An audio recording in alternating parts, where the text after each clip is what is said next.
I don't know. I think, every crisis give us the opportunity to fix something. You know what I'm saying? One of the things we need to fix is this whole command and control structure of who's drilling in the Gulf, how they're doing it, and who's in charge. I'm more of putting this a likeness of a commissioned officers that are commissioned by the president who swear to an oath, as opposed to a bunch of kids out of college come and work for the government at a totally civilian capacity. We need to have an agency like the Nuclear Regulatory Agency or something like that that's got their power to shut the rig down, vice them giving a warning, and then the company having so many days, weeks, and months to rebut the finding. We need to put people out there who can command so we don't have this happening again. Right. I mean, you've probably heard yourself, General. A CBS TV crew was told by BP employees that they had to leave a beach. Jean-Michel Cousteau, the son of the famed, oceanographer and environmentalist Jacques Cousteau, was here last week. He had gotten all the permits to do a dive, and he was told, his crew was told a week ago that despite all the permits that they had, that they couldn't go. Another Coast Guard person told them they couldn't go. I mean, it just seems that, tell me what your thoughts on it. It seems to me that BP is not only controlling the response, which makes sense, they're the experts.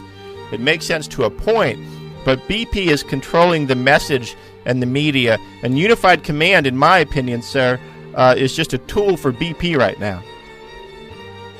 Unified Command, you got to understand, BP brought out the best PR guys they could find. When any one of them was asked a technical question, you notice they deferred. Why? Because they brought PR experts out because they focused on protecting their brand, not telling the truth. They focused on protecting their brand by not bringing engineers out who can explain what happened, why it happened, and what they're going to do to fix it. They went into brand protection by telling the truth. No, absolutely so. They beat everybody to the press and said, hey, this is the Gulf oil spill. And what we got to do in America, we got to call this the BP oil spill. And we should never forget. I tell you what, I make a point to do that on my website, horizonspill.com. I always call it the BP Horizon. And I tell you, I kind of borrowed that from Ricky Ott, a marine biologist who is pretty much the preeminent expert on that side of the story with the Exxon Valdez spill. And we had a screening of her movie Black Wave here 2 weeks ago. And in that screening, someone referred to it as the Valdez, and she said, let's never forget, this is the Exxon Valdez. This is Exxon. And the same thing with BP. This is the BP Horizon oil spill. And you're right, BP is totally trying to control this message. And unfortunately, I think they're doing a good job of it. And I frankly just think that the Unified Command and the federal government at this point, sir, with all due respect to your career in the military, I think that the federal government and the Coast Guard and MMS and everyone right there, they're just all acting like lapdogs for BP at this point. Well, they've got the power. They just need to start barking and imposing that power on BP. And hopefully we'll see that in the coming days. So, well, I hope so. Well, General, thank you so much for joining me today. Hey, you got to remember, at the end of the day, the United States Coast Guard, the United States Navy got guns. BP don't have guns. We got warships. Well, who's in charge? This is our country.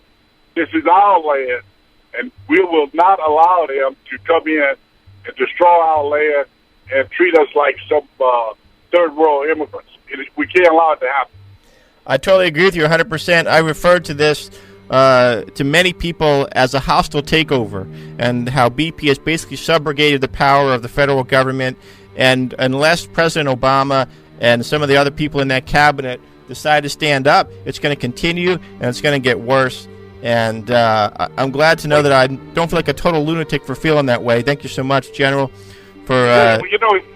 They're just following up on what Toyota done. We need some strong laws on what are we going to do with these foreign-owned companies that we have allowed and become so enamored with to run resources inside this country? What is their obligation if their product fails and kill people? I mean, we've got the Toyota, we got the BP, and now we have the Chinese drywall. What in the hell is the Congress doing? All of that type of stuff should be punitive, particularly when they know they put a product out that can kill people.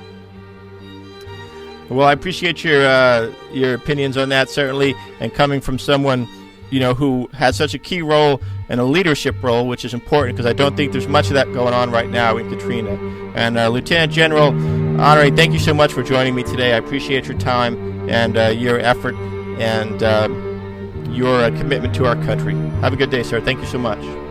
God bless America. Thank you. We'll be right back, folks.